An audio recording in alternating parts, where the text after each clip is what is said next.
first question, please list all of the ISO standards required for ITAD. On the spot, straight in On the the spot, kill. boom. No, I'm joking. So obviously we're both enthusiasts. You way more than me because it's literally your job and your career. But first of all, Yes. what exactly is IT asset disposition? What is ITAD? So ITAD is essentially, in a nutshell, if you've got redundant IT or unwanted equipment that no longer serves any purpose to you, it's taking up space or it's draining your systems and everything in between, then you would get an ITAD company in who would collect the redundant and unwanted IT. We then process it, we would do a full audit, grade it. We also do the data destruction on it, so a full erasure of it to make sure that your data isn't going anywhere further than what it needs to. And then the items will be recycled or they'll be resold depending on their age, their condition, their market value at the time. And yeah, then the rebate goes partly back to the client and everyone is happy. It's a good process in which you can make sure that you're getting the best out of your IT assets, even if they are unwanted. A lot of people think once they're done and dusted, that's it, they're done, they should be trashed, and that is not the case. Shouldn't be going to landfill. That causes a whole host of issues, and you can still get something out of that asset, even if you don't think you need it anymore. So it's a good process to follow. It's a good system to take up in your company. Yeah, absolutely. So forgive me, because obviously the focus on hardware asset management personally for me has been more in the last 5 to 7 years, I'd say. So before that, the focus was purely on SAM, software asset management. And then obviously the whole SAM and HAM coming together to do ITAM thing is kind of kicked off. Yeah. But when I was starting in ITAM, like in 2007, 2008, I'd like never heard of ITAD. No. It didn't seem to be a thing. It's quite I'd say it's quite a new concept. I mean, we've been around for 30 years. It was my father-in-law's business, so we've actually been around for a long, long time. So whilst it is a new concept, I think the difference is it has been around for a while. It's just it wasn't really heard of. It wasn't really promoted. Companies weren't aware of it. Obviously, in the past 10 years especially, there's been a big focus on being more sustainable, being more eco-friendly, be more proactive as a company to do and take these steps to be better and green. And I think that's where ITAD's really come into play now, because it's something that makes a massive difference to the company, gives massive benefits to the planet as well. So it kind of goes hand in hand with what everyone's trying to achieve to make the planet better. I think that's why it's become more popular and more of a thing now than 20 odd years ago. Everyone wants to hug a tree now, right? Everyone wants to be green. We've got to look after this planet. We've got to plant more trees and make it a better place. Let's do that with IT as well. Absolutely, completely agree. But I think, that's a really good point. That maybe it's just a lack of awareness. Maybe it's just a lack of organizations. I mean, you used to see, walking around office sites back in the day when you used to go into an office every day. Crazy. Yeah, exactly. You would genuinely see monitors, keyboards, mice, desktops, laptops, just in like a skip.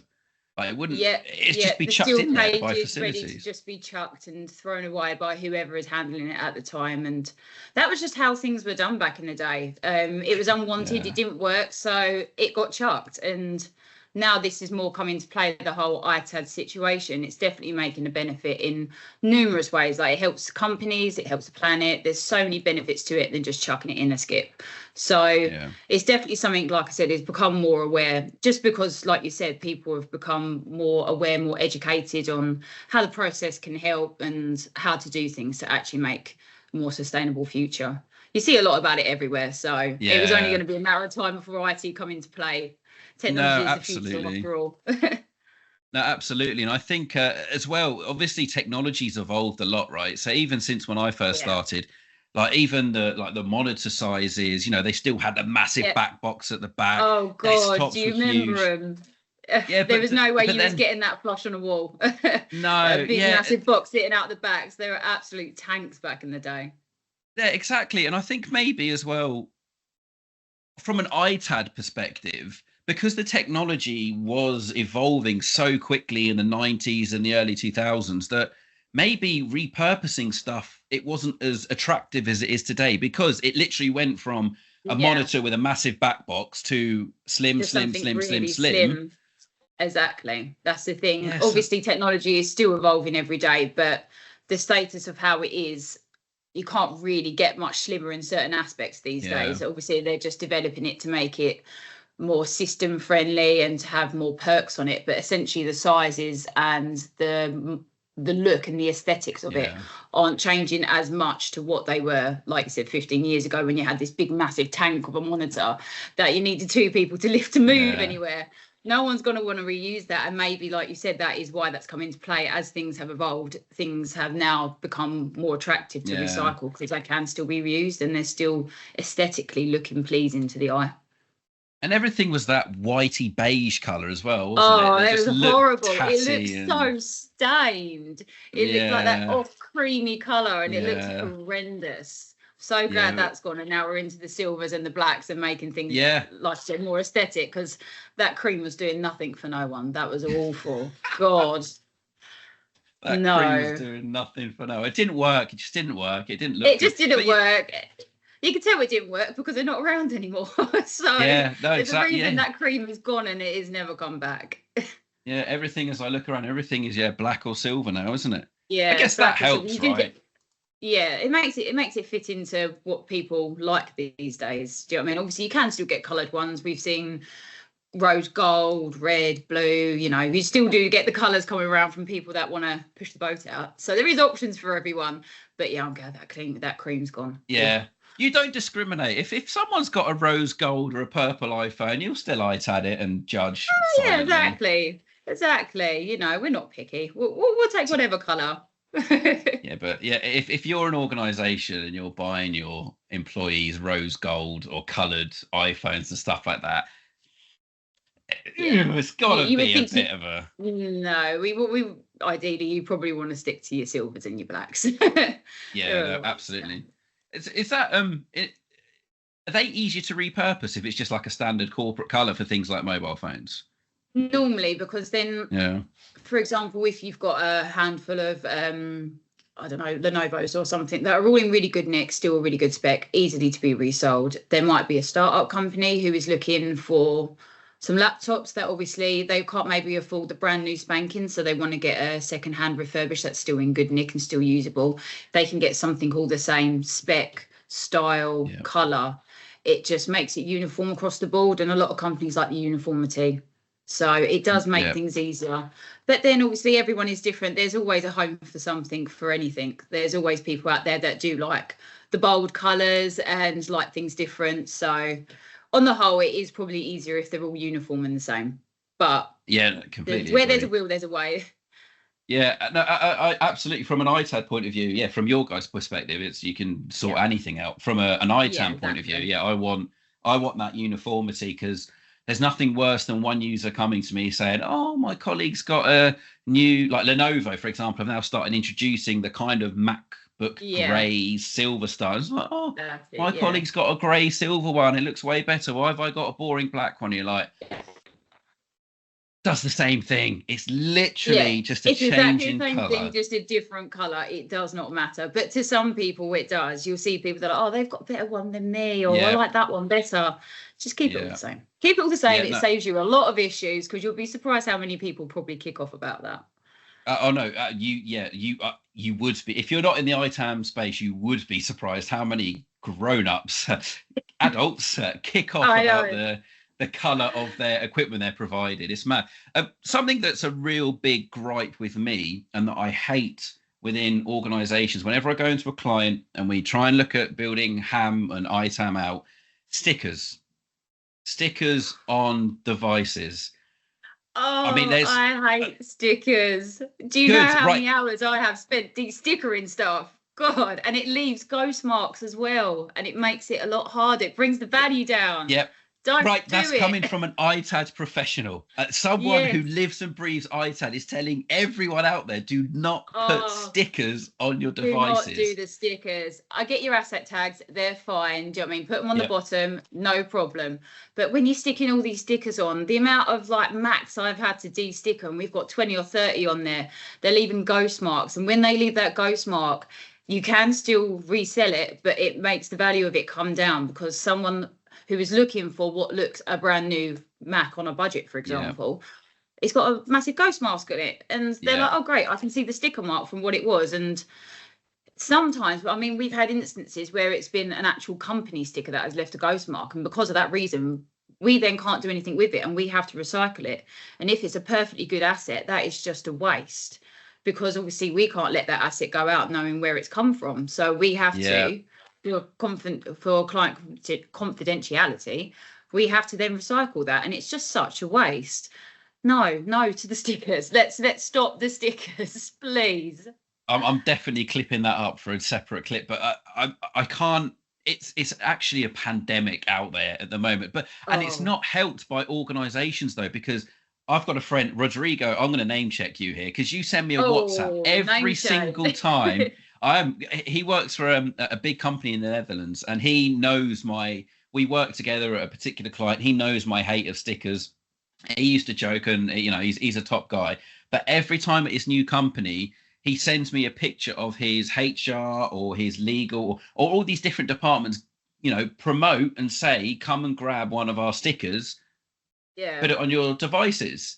And every time I see that, I'm like, mate, please, no, don't do it. Don't do it. Inside. You are literally taking money out the bank because of a sticker. It's not worth it.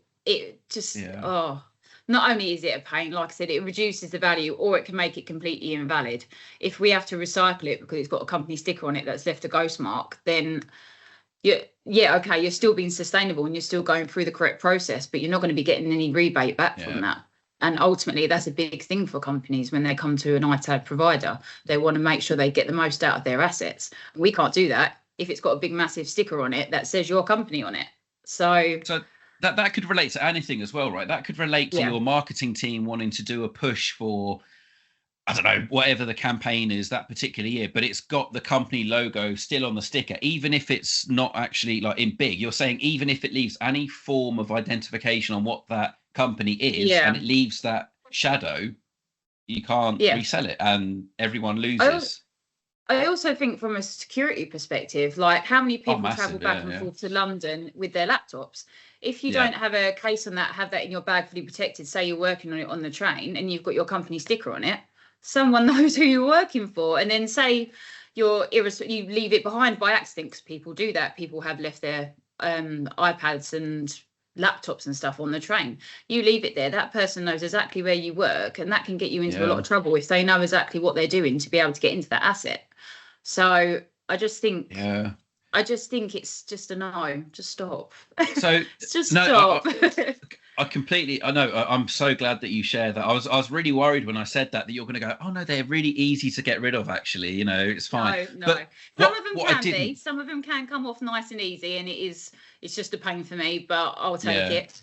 But we do notice, especially on Macs in particular, they do leave a ghost mark, and it makes it just no. Let's just stop. And Macs are typically given to the creative types who love to put stickers on things. Exactly. As well. Yeah, it's just like a match made in heaven for them, but not so much for us on the other end. So, if I've got any advice that's going to come out of this, stop with the stickers. Stop with the stickers. But that's what you said there is because whenever we do ITAD activities with clients, when they report it back in the like the report on how much you've got back for it, disposal certificates, data destruction stuff, they don't specify the stuff that they can't sell because of like the legacy hangover of having that company logo on it. Just says sticker damage, like we can't get the sticker off, or there's issues. It never twigged in my head that actually that might be because it had company X's logo in a kind of shadow format on there that they couldn't get rid of. I just assumed that it's scratched because they've tried to get the stickers off. It's damaged, the back of the shell. It can't be repurposed. I never thought that, hold on, it might actually be because there's that hangover because of a company-based sticker. So that's something else I think that's a big selling point for me moving forward as to why you shouldn't put stickers on. Exactly, because it just exposes who the company is, and then you can't. You have to recycle it. If there's any form of any identification on that asset goes to the company, it has to be recycled. There's nothing we can do about it. If there's ghost stickers on there that are just normal stickers, We can still resell it. Someone will probably take it and deal with the ghost sticker. But if it's company based or if it's any identification, we can't do it. It has to be recycled. There is no option. So take from that as you will. Yeah, no. Do you know, I didn't even consider the hangover of the company logo. Yeah, I just thought it was just normal kind of sticker damage, and that's why they couldn't do it. That's going to be a big set. I've learned something. That's awesome. That's going to be a huge selling point for me now. My job is done. No, thank you very much for watching today. Yeah, thank you for joining us, Sarah. That's the end of it. No, I'm joking. That's mad. Yeah, I didn't even think of that. It now. It has. That's got you really thinking.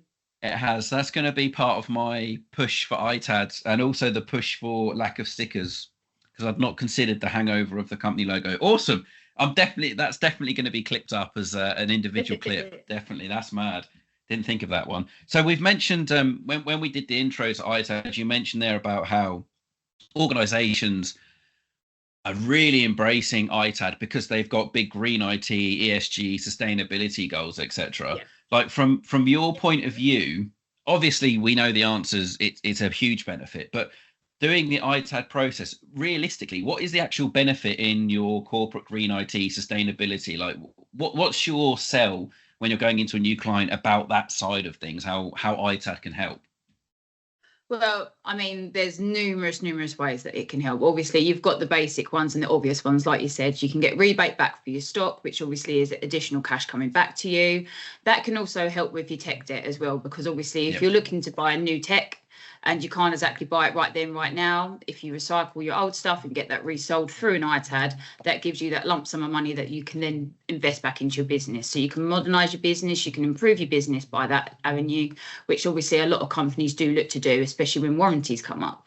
So you've got that one element. Obviously, you're reducing your CO2 down by making sure it isn't going to a landfill, it isn't going in the skip, it isn't going in them crates and being shifted somewhere that we don't know where it's going. Obviously, you are reducing your CO2 because you're recycling it in the proper manner. You're handling it in the correct format, and it's actually been broken down into parts to be reused in some form. Sometimes you can reuse just the screen and actual parts on its own and they don't actually get recycled, but then obviously you can put it through the recycling process and you can pull out the materials and the metals that can then be used in another form.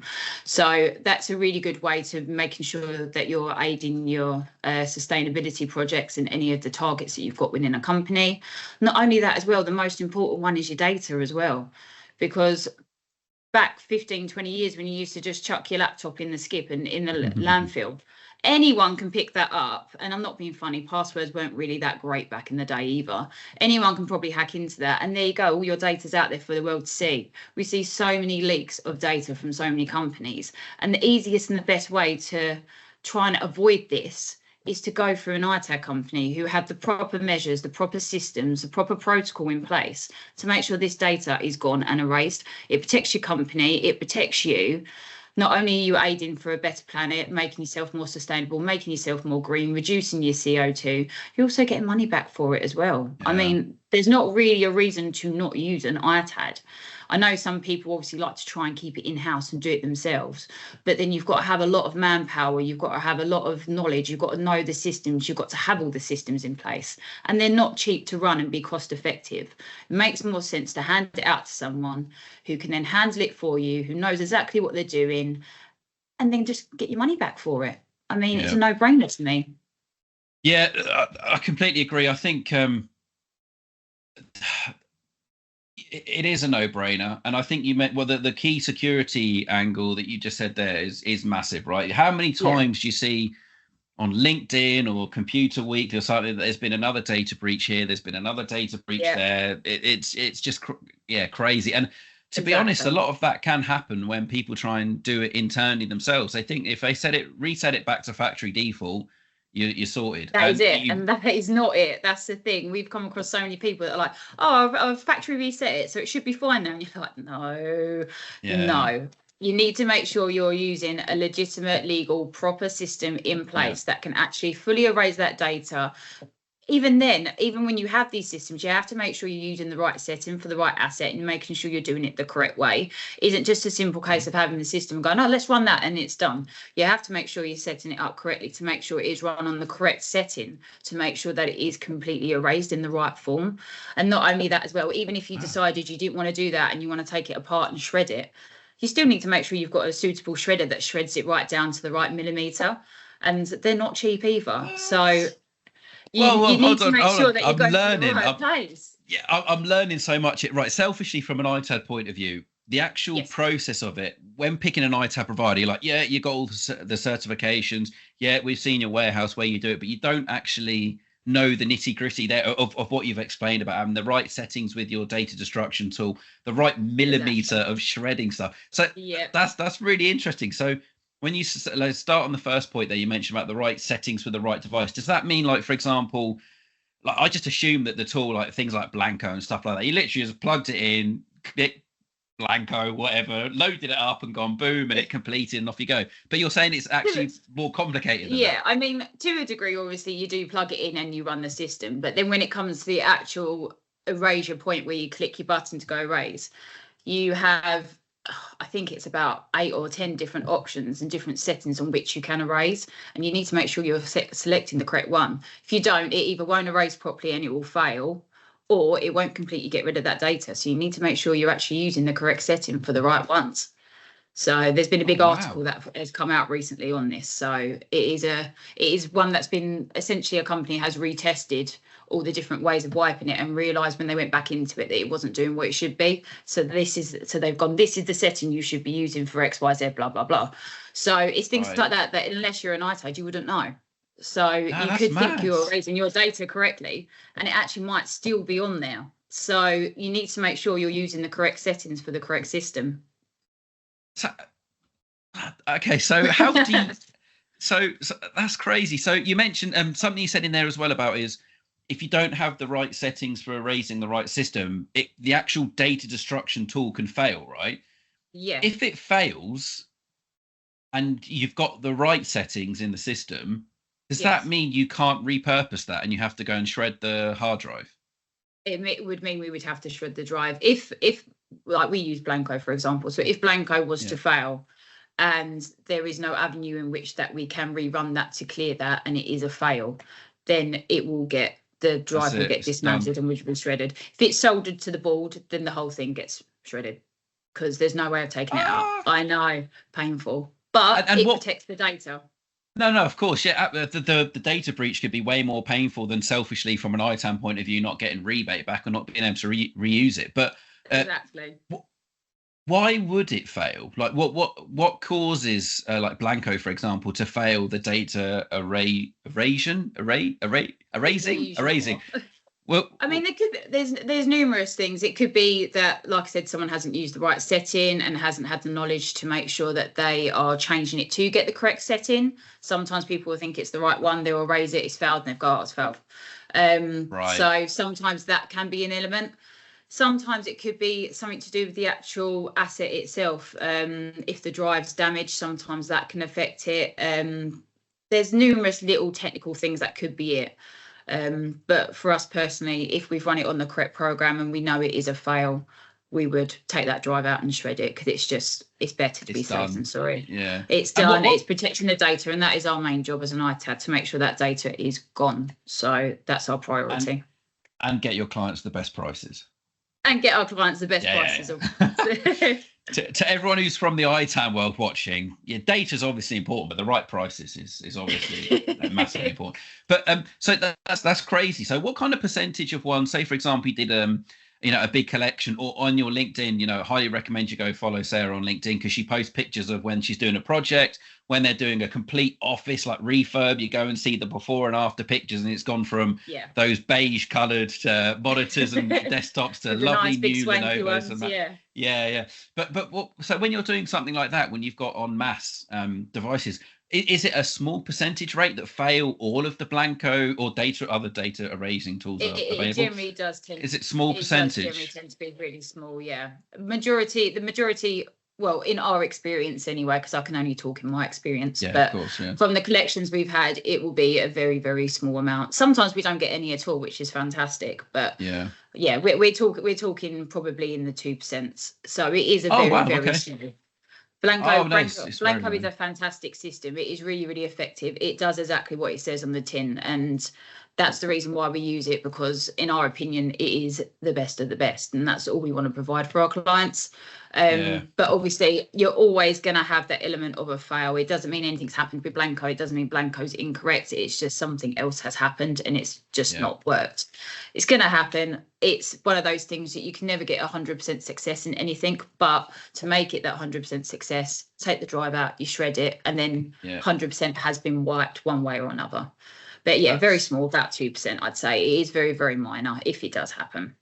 That's not too bad then, because and you know, Blanco, to be very honest, every time when we look for the Sandbeast Consulting, massive corporation, we're always looking for Blanco, to be honest, as being the tool that they're using for data erasure, simply because personally I think it is the best. The outputs that you get from it as well as an ITAM person for audit stuff is really good when you're have to prove your ITAD process, the data destruction, and then also exactly like you said, when you do have those data fails, you still get the output from that, and then you've got the evidences that and everything with it. So you still get the evidence that it's been run and it's failed. You can still see everything you need to know on that system. So we think it's the best. That is why we use it. We think it's really important for everyone to have a full picture of the whole entire process, and I think the Blanco certificate does provide that element very, very well. So that is why we do use it. Blanco, if you want to sponsor anything, or no, I'm joking. So I'm really keen about the second part of what you said there. So the obviously, if it fails, the Blanco or the data erasing tools are available. You then have to shred the hard drive, and you said that it's got to be a certain millimeter. Yes. So obviously, it depends on what you. I know it depends on what you are shredding. Because obviously not everything is going to shred to the same millimeter. With NAND cells, you have to make sure they're completely destroyed to make sure, so that you've got the little square inside it. You have to make sure that square is destroyed, and it has to go down to a certain millimeter. All shredders cope with different millimeters. Obviously we go as fine as we can. We've got a nice big massive shredder, makes a lot of noise.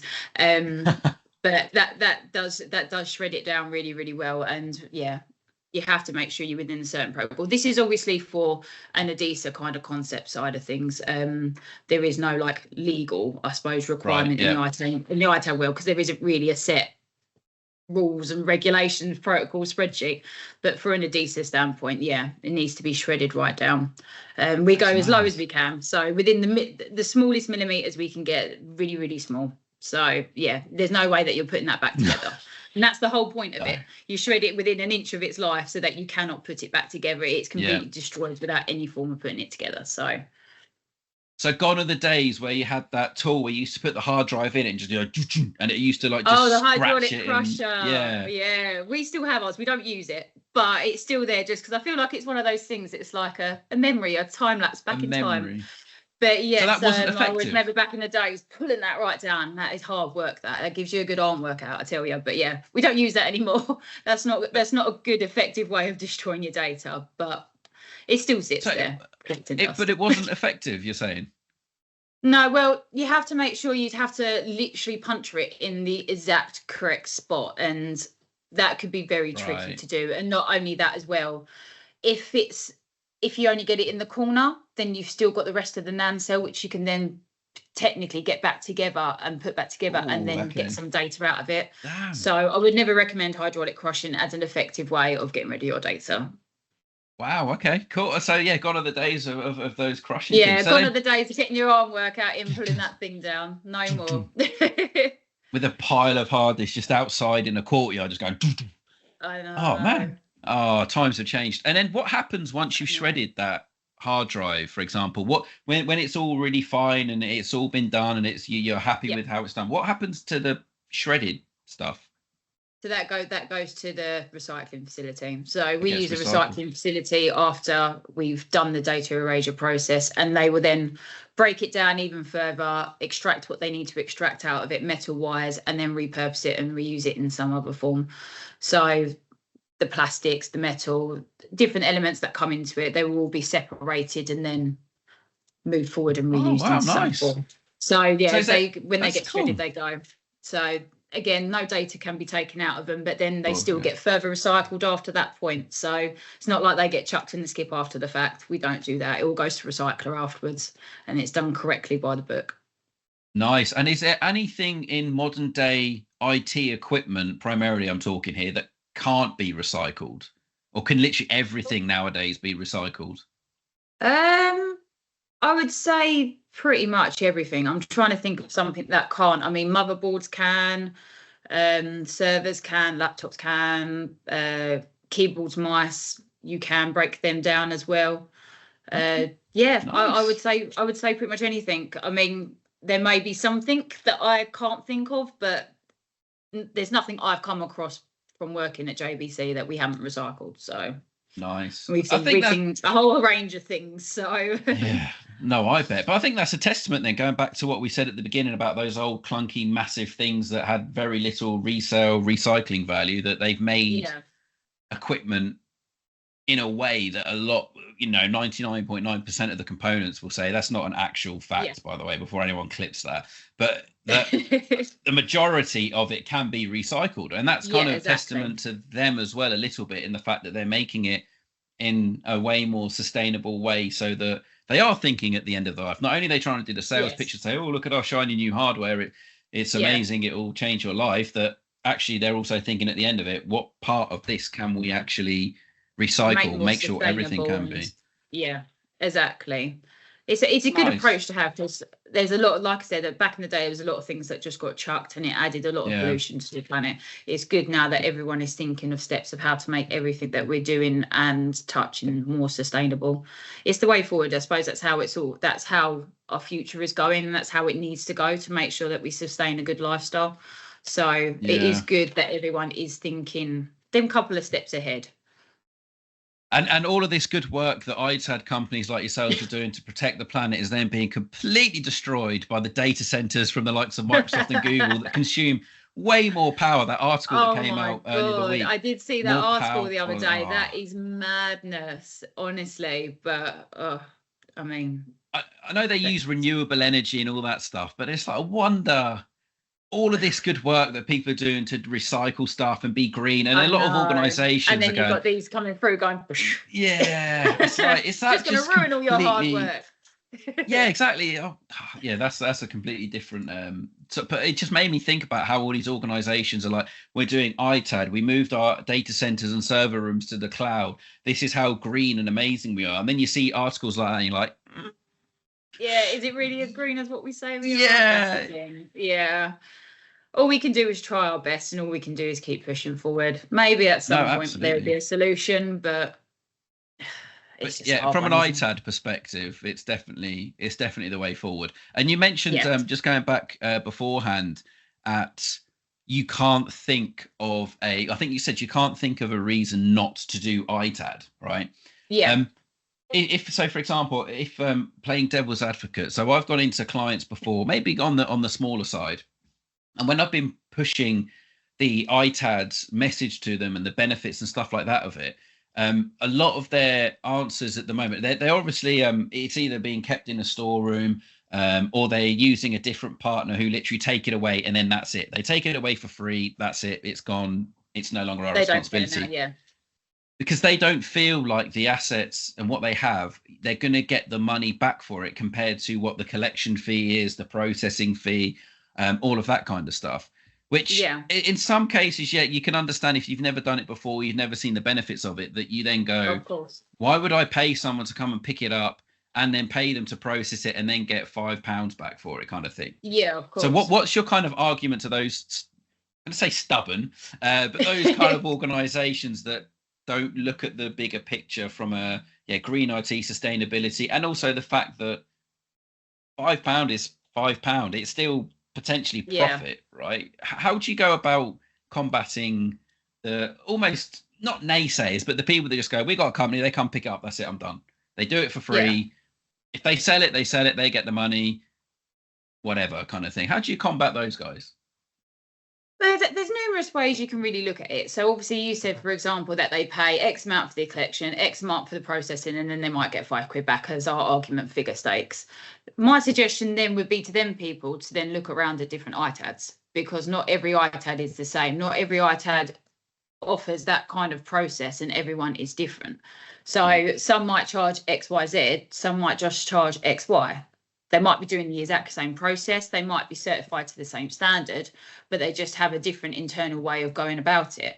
So if there is something you're not happy with in terms of the charges and the fees, it doesn't hurt for you to look around. It doesn't mean you have to move, but it does mean you can kind of look at other people's options and see exactly if something might be a bit more affordable for you, might be a bit more, you might get more rebate out of it if you can send them a kind of like an idea of what kind of levels you're processing.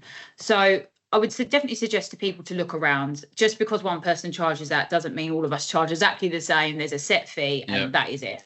So look around and see what you think. And in the second point, to the terms of just, giving it away and then it's not our responsibility anymore.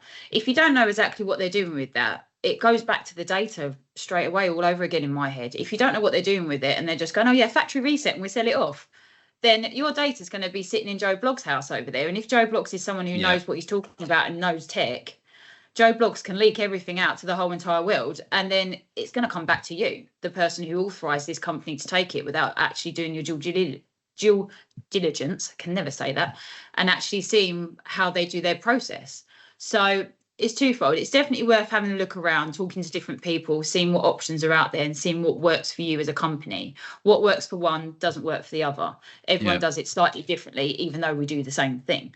So it's definitely worthwhile looking around. And it is also worthwhile getting that information of what happens to it afterwards, because you want to make sure that you're protecting yourself. You want to make sure that you are hitting these goals, even though it might not affect you personally, the company's goals with sustainability. At one point or another, they might come to you for the answers and the information they need to put in a report, for example, to show how they are combating this. If you don't know what's happening with that process, you can't provide anything, and then it just falls back on you and it just makes you look a bit stupid. So even though you might be hesitant, I would definitely say look around, and I would definitely say get the information you need and make sure the process is being done correctly. You can go to whoever you want, whoever you think is best, but just make sure you are ticking them boxes. It just protects yourself and it protects your company. I think it's a worthwhile step doing. No, so basically, ITAD providers, just like any other ITAM partner, right? You can go shopping around, you can find the right fit for you. If the current person you're using isn't right, there's no harm in looking elsewhere, like you would for a managed service provider or a hardware or software reseller. And I don't know how much how can I there's been a couple of scenarios with clients where we've used an ITAD provider, and I'm not 100% sure if this ITAD provider is still around. This was pre-COVID, pre the world going to pot, but the devices that we'd ITADed with them would be in all of their reports. But then we started getting calls from members of the public who had brought a specific Apple, whether that be an iPhone, an iPad, a MacBook, etc., from like a third-party authorized Apple reseller. But as soon as they've turned it on, it's had the company logo and company image on it. And this was actually we were using an ITAD partner. I mean, this was all historic. This was before I joined. Just to put my hands up, I did not pick this ITAD partner. But the stuff like that, whenever that happens and it's in a list from an ITAD partner and you're getting calls from members of the public saying, I've just turned an iPad on, it's got your company logo on it, I brought it from this shop. You're like, it just looks horrific on everyone involved. So if you're, I fully echo what Sarah was saying to everyone out there who's got ITAD or thinking about implementing ITAD. Do the shopping around, right? Because not every partner is going to work for you. Very much like you would with an MSP, reseller, etc. Shop around, because, and I think it's safe to say, I won't say it on your behalf, but as an ITAM person, I've experienced really good ITAD providers. But there's also some not so good ITAD ones. providers. Yeah, exactly. Questionable. Yeah, there's some questionable ones out there. What works for one company and one company says is great might not be a great fit for the next company. It's nothing against that ITAD provider. There's nothing necessarily they might be doing wrong. They might be doing it wrong, but they might not be. It might just be they don't like the reports, they don't like the format, they don't like the way the process is handled. Doesn't mean there's anything wrong with that, but if it isn't working, you're well in your right to go look around and try and find a better fit. Doesn't mean anything negative or bad. Don't have to leave any bad blood, but it is worthwhile making sure that you're working with someone who you fully trust, who you gel with, who you have that relationship with, and who you know is handling everything how they should be. It is always good to shop around, have a few conversations with people. You don't have to go any further. You just get a feel for people. And that's a very nice way of putting it, because sometimes they are just really terrible, and you do leave bad sometimes blood they are. They've messed up your ITAD collections and maybe put your reputation as an organisation at risk when people are walking into.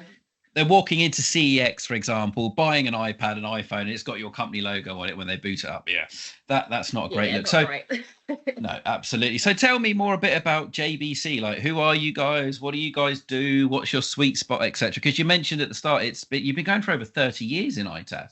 Yeah, so essentially it was my father-in-law's business. He started it up 30 years ago, and then he's kind of hit a point with retirement, ill health, things like that popping up. So me and my partner have been in the slow process of taking it over and moving forward with it. Obviously, how things were done 30 years ago are completely different to now. So we've been doing a lot of improvements, a lot of upgrades across the board over the past 3-4 years that we've been doing this together now. We cover all of the UK. We cover Ireland, we cover Scotland. We do Europe as well. So we do expand into Europe as well if that is needed. And yeah, I mean, we follow the usual process that any other ITAD would. We make sure we collect the assets.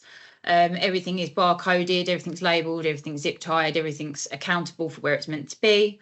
Comes back to our facility, all fully secure. We've got a tier 2 ADISA steel cage. That's where everything goes once it's all been booked in. And then we data erase it. Obviously we use Blanco, like I said before, because we do think they are the best. You get full reports for everything. We do the full audit on the system. We actually use a really nice system. It's called ITAD Collect. And it's like a portal which we use, but then also the client can log into, and they can view exactly what's going on with the collection in real time.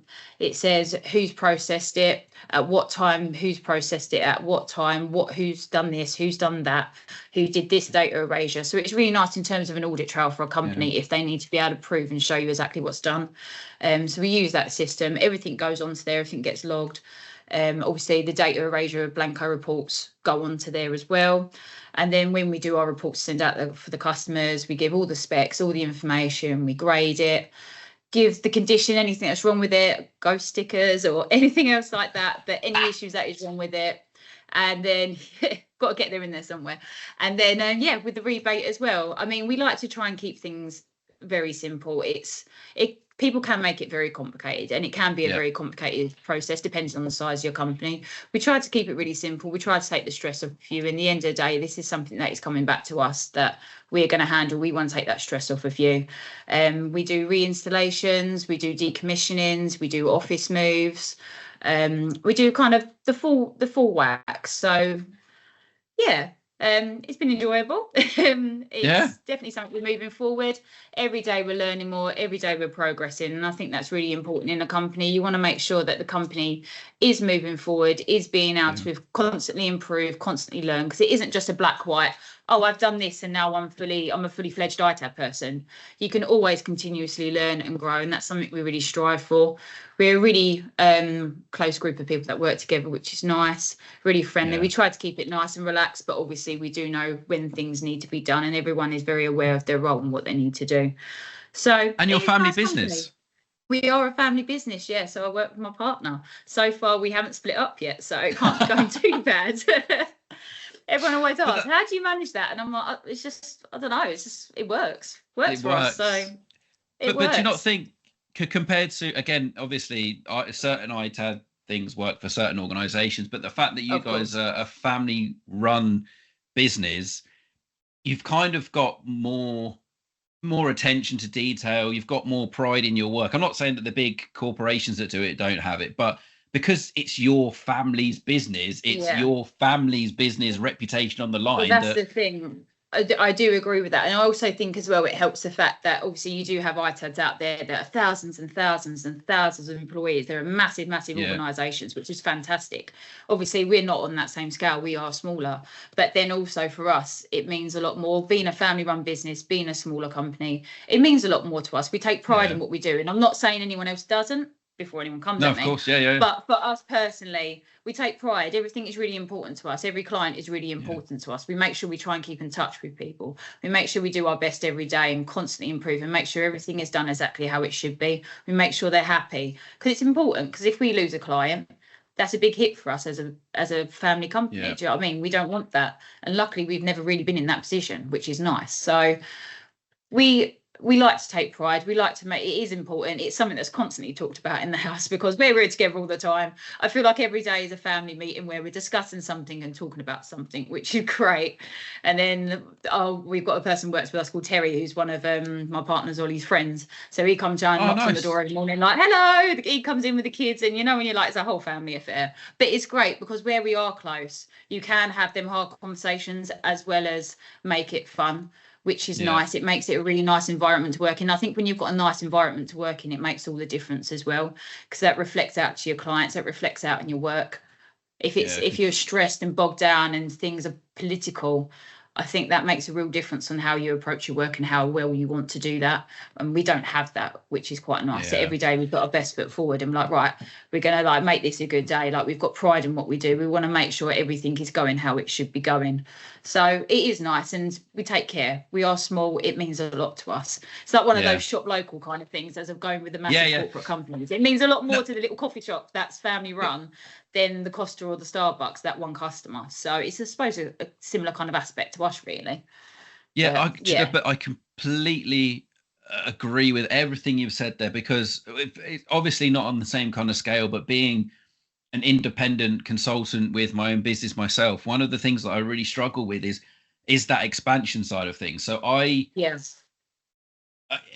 like the amount of people I speak to, and there's so many things that I've turned down simply because I'm not, I don't know if it's I'm not ready or I'm just not, I don't know what the word is, but because it means so much, because of what I've built up over the, ever since I started in the ITAD world, because of the Sam Bees branding and because of the services that I deliver to clients, I get very nervous and almost defensive when people are, oh, well, you should hire X, Y, and Z because then you could go for this gig and that gig. And it's like, I'm really defensive and guarded because it's my brand. So that must be exactly how you guys feel. Like, if you're ever looking for it's your baby.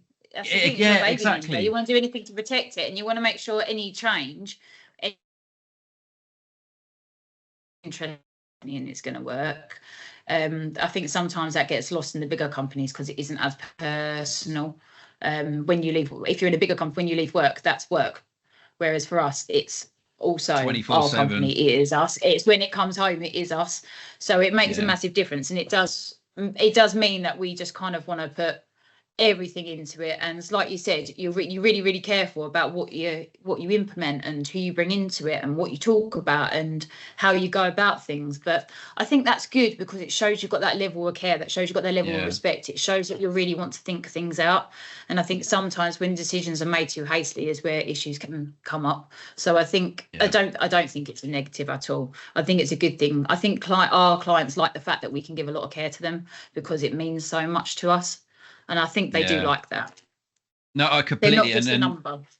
No, exactly. Which a lot of when you look at the even like in the ITAM space, the service providers, the huge ones that have millions of dollars behind them, and the ITAM consultants are just part of like a bigger chain. Whereas personally, I like working with, like, for example, when we go to ITAM events or even just on WhatsApp and LinkedIn and stuff, is people like.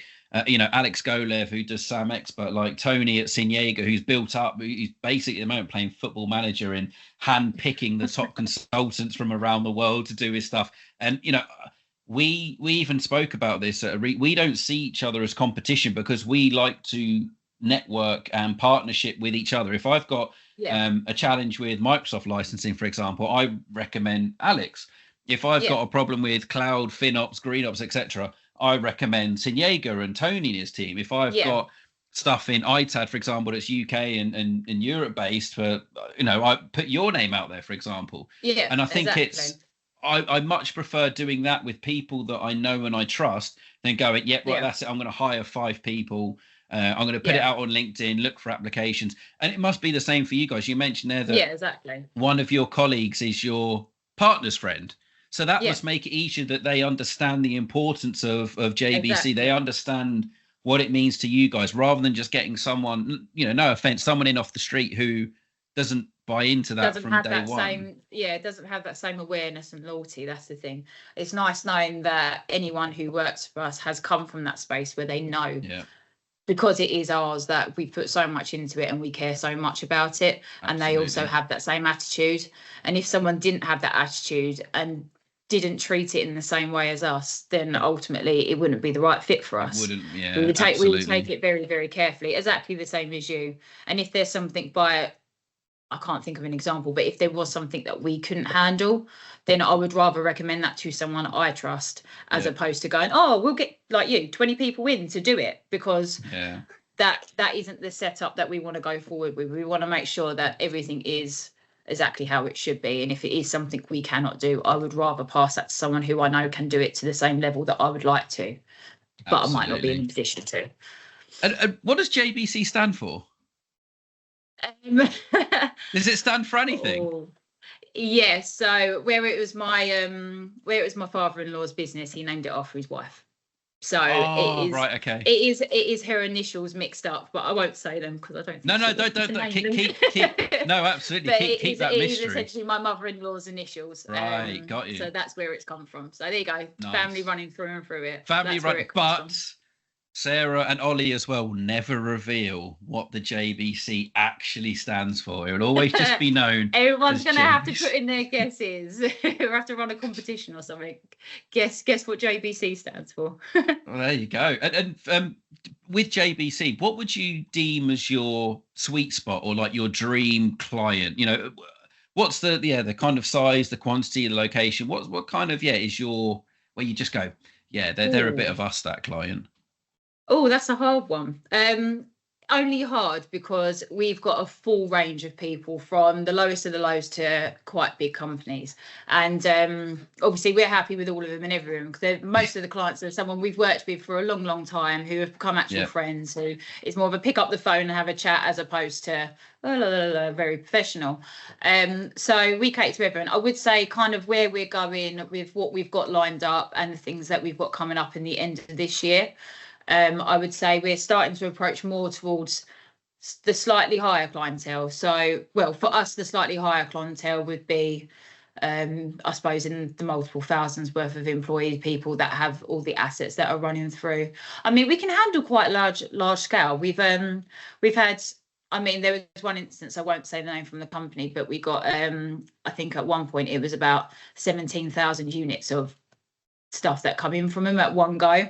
It was a bit chaotic at one point, but it all got processed and recycled, managed, logged on the system, and they were happy with it. And from there onwards, we actually moved forward with them with additional things and more kind of higher end assets on their to-do list. So we can handle a large scope, and we are starting to move, I suppose, into the sweeter spot of the more higher end clients, which will be helped by when the later this year things are announced. Then that will be a lot easier. I can't say.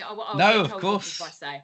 But, no, don't say anything. Yeah, there is a plan in place to start tackling the higher end and to start being able to approach and speak to more people in that field. So I'm excited for that to come. So that will be where we're kind of heading forward. Yes, that's where we'll be heading towards. So exciting times, stressful times, but exciting. So I assume that for updates and stuff like that, people can just follow you on LinkedIn to hear about the news later this year, right? Okay, cool. Yeah, exactly. It will be put on LinkedIn as and when the time can be revealed. So of course, and your LinkedIn stuff will be in the description on this video anyway. So go make sure, if you're not connected, you can connect with Sarah, whether she accepts you or not. Whether she accepts you or not is another thing. Do you know what? I'm one of these people. I pretty much accept everyone, and I'll speak to anyone. I think some people must get really annoyed with me, and I'm like, hi, I just wanted to say hi. And they must be like, oh, my God. But I'm just, do you know what I mean? LinkedIn's there for networking. It's there to speak to people, whether it might be someone who you think, oh, you might be a great person to approach and discuss business with, or whether it's just someone that you can just have a conversation with and get along with. Do you know what I mean? I think networking comes in all different spaces. It doesn't have to necessarily just be business orientated. So I'm always open to say hello, hi to anyone. So nice. And I think I'm pretty easy. I've got a whole other rant about LinkedIn, but yeah, I think LinkedIn is really good for that networking side of things. Maybe some people overshare sometimes when it's maybe you do see a couple of them posts, and I won't lie, they tend to just be scroll. Just scroll past. Some people do get really irate on there as well, and I do think it isn't really that necessary. I've seen quite a few arguments, and I'm like, is this really what we're arguing about on a social networking platform? Is it really that important? A working social networking platform that recruiters are potentially going to see. 2009. It's madness. But everyone approaches it different. There's no hate from me on it. You use it how you want. Yeah, I don't argue on there. I'll just say but and so there you go. You heard it here first. If you do send her a connection request, Sarah will approve. It doesn't matter who you are. There we go. I'll approve everyone. You'll approve everyone. Right. Doesn't matter. Last question from me. So sorry, just going back to the sweet spot. In summary, basically, you guys can cater for pretty much anyone. You don't have a sweet spot. You like to build up those relationships, but more importantly, there's some potentially big news coming later this year for the more high-end stuff, but Sarah will announce that on LinkedIn as and when she's able to. But my last question really for you, and it's obviously people that do follow you on LinkedIn see it all the time and see it from the JBC page and Ollie as well about how passionate you are about ITAD. So if we separate the passion you have for JBC because it's in your blood, it's, a family business.